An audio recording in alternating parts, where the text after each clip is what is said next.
ঐতিহ্যবাহী বিদ্যাপীঠ বাঁকড়া ডিগ্রি কলেজে অনলাইন ক্লাসের পক্ষ থেকে তোমাদের সবাইকে সালাম ও শুভেচ্ছা।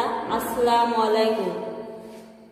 প্রিয় শিক্ষার্থীবৃন্দ, তোমরা সবাই কেমন আছো? আশা করি আল্লাহর রহমতে ভালো আছো। আমিও আল্লাহর রহমতে এবং তোমাদের দোয়ায় ভালো আছি। আমি সেলিনা খাতুন, প্রভাষক, ইসলাম শিক্ষা, বাঁকড়া ডিগ্রি কলেজ, জিকরগাছা, যশোর।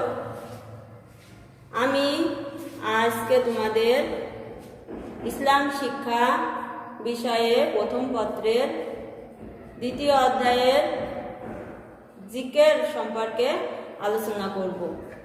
গত ক্লাসে আমি তোমাদেরকে কিজ বা মিথ্যাবাদিতা সম্পর্কে আলোচনা করছিলাম। আজকে আমাদের পাঠের বিষয় জিকের। এসো শিক্ষার্থীবৃন্দ, আমরা জিকের এর পরিচয়টা দেখে নিই। জিকের শব্দের শাব্দিক অর্থ হচ্ছে স্মরণ করা, মনে রাখা, মেনে চলা, বর্ণনা করা ইত্যাদি। আর ইসলামী শরিয়াতের পরিভাষায় সকল ক্ষেত্রে ও সকল পর্যায়ে মহান আল্লাহ তাআলার বিধি নিষেধের প্রতি নিঃশর্ত আনুগত্য প্রদর্শন করার নামই হচ্ছে জিকের। আমরা জিকেরের শাব্দিক অর্থ এবং পারিভাষিক অর্থ দেখলাম। এখন এসব শিক্ষার্থীবৃন্দ, আমরা জিকেরের প্রকারভেদ জেনে নিই। জিকেরের প্রকারভেদ। জিকেরকে দুইটি ভাগে ভাগ করা হয়েছে। প্রথমটা হচ্ছে জিকেরে কালবি আর দ্বিতীয়টা হচ্ছে জিকেরে লিসানি। এখন আমরা দেখি জিকেরে কালবি এটা কি। জিকেরে কালবি এটা হচ্ছে মনে মহান আল্লাহ তাআলাকে স্মরণ করার হচ্ছে জিকেরে কালবি। এটা হচ্ছে অন্তরের সাথে সম্পৃক্ত। মুমিনের অন্তর সবসময় আল্লাহ তাআলাকে স্মরণ করে থাকে। আর জিকেরে লিসানি এটা হচ্ছে জিহ্বার মাধ্যমে মহান আল্লাহ তাআলাকে স্মরণ করা। এটা হতে পারে কোরআন মাজিদ তেলাওয়াত, হাদিস অধ্যয়ন, অথবা নবী রাসূলদের জীবন কাহিনী বা তাদের জীবন চরিত্র আলোচনা পর্যালোচনা করার মাধ্যমে এই জিকেরে লিসানি হতে পারে।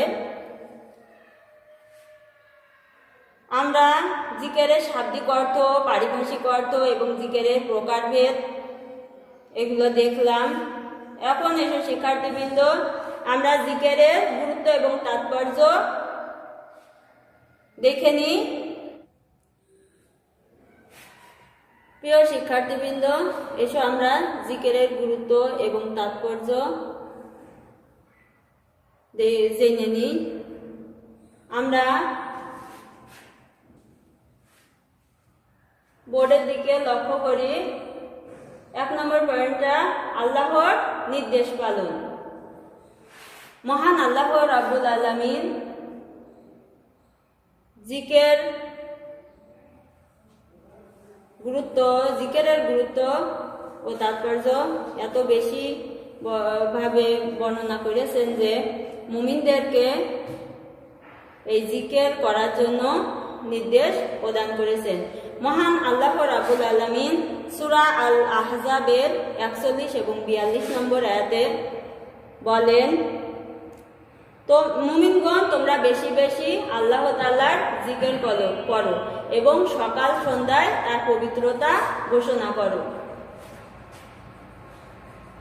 আমরা এখন 2 নম্বর পয়েন্টটা দেখি, মানসিক প্রশান্তি লাভ। জিকেরের মাধ্যমে মানসিক প্রশান্তি লাভ করা যায়। মুমিন সবসময় তার অন্তরে আল্লাহ তাআলার উপস্থিতি লক্ষ্য করেন এবং সে সবসময় আল্লাহর বিধি নিষেধ সেগুলো পালন করেন এবং সে মানসিক প্রশান্তি লাভ করে।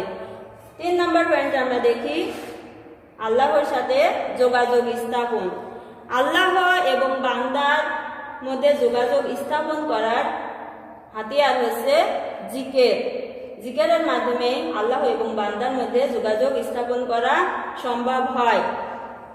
আর আল্লাহ তাআলাকে যখন স্মরণ করা হয়, আল্লাহ তাআলা তখন বান্দাকে স্মরণ করেন এবং সঙ্গে সঙ্গে তার প্রত্যুত্তর দেন।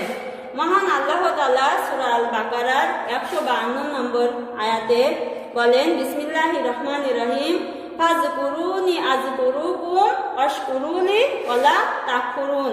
অর্থ, আমাকে স্মরণ করো, আমিও তোমাদেরকে স্মরণ করব, এবং তোমরা আমার শুকর করো আর কুফরি করো না।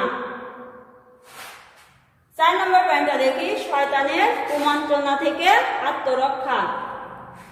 শয়তান সবসময় মুমিনদের বা মানুষদেরকে ধোঁকা দিতে থাকে এবং পাপ কাজের দিকে নিয়ে যেতে থাকে। এই শয়তানের কুমন্ত্রণা থেকে আত্মরক্ষা করার জন্য আমাদেরকে সবসময় আল্লাহ তাআলার জিকিরে মশগুল হতে হবে। আল্লাহ তাআলার জিকিরে সবসময় থাকতে হবে, তাহলে শয়তান আমাদেরকে কখনোই খারাপ পথে দিকে ধাবিত করতে পারবে না। তাহলে শয়তানের কুমন্ত্রণা থেকে আত্মরক্ষার জন্য অবশ্যই জিকিরের গুরুত্ব তাৎপর্য রয়েছে। 5 নম্বর পয়েন্টটা দেখি, অন্তর শুদ্ধকরণ। অন্তর শুদ্ধকরণ বা বিশুদ্ধ করতে হলে জিকিরের গুরুত্ব তাৎপর্য অনেক বেশি।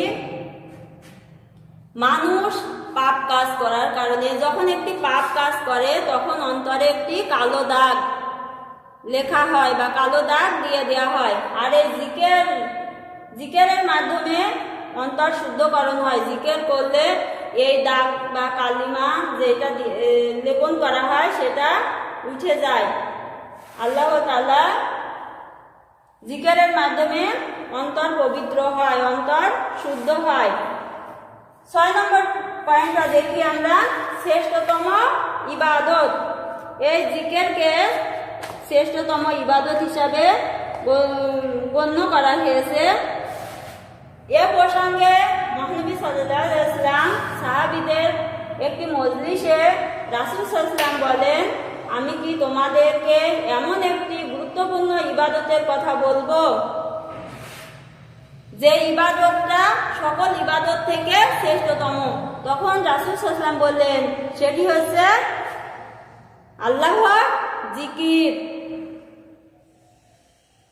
7 নম্বর পয়েন্টটা দেখি, পার্থিব বেহেশত। এই জিকিরকে পার্থিব বেহেশত বলা হয়েছে। আর জিকিরের মর্যাদা বা গুরুত্ব এত বেশি বর্ণনা করা হয়েছে যে রাসূল সাল্লাল্লাহু আলাইহি ওয়াসাল্লাম জিকিরের মজলিসকে পৃথিবীর বেহেশত হিসাবে অভিহিত করেছেন। মহানবী সাল্লাল্লাহু আলাইহি ওয়াসাল্লাম বলেন, যখন তোমরা বেহেশতের বাগানে প্রবেশ করবে তখন তার ফল গ্রহণ করবে। সাহাবীগণ জিজ্ঞাসা করলেন, বেহেশতের বাগান কি? তখন রাসূল সাল্লাল্লাহু আলাইহি ওয়াসাল্লাম বললেন, বেহেশতের বাগান হচ্ছে জিকিরের মজলিস। তাহলে এই জিকির হচ্ছে পার্থিব বেহেশত।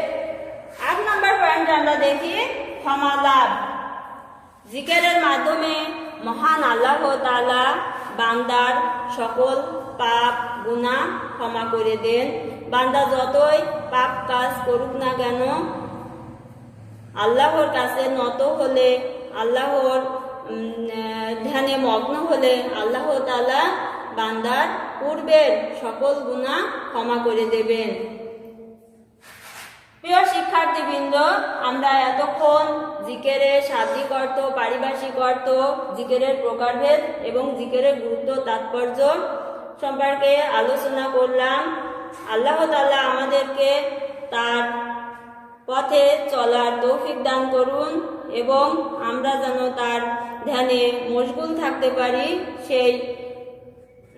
সেই তৌফিক দিন আল্লাহ তাআলা আমাদেরকে। তোমরা সবাই ভালো থেকো, সুস্থ থেকো। আগামী ক্লাসে আমি তোমাদের শুকর এই সম্পর্কে আলোচনা করব। তোমরা বাসায় পড়াশোনা করো। আল্লাহ হাফেজ। আসসালামু আলাইকুম ওয়া রাহমাতুল্লাহি ওয়া বারাকাতুহু।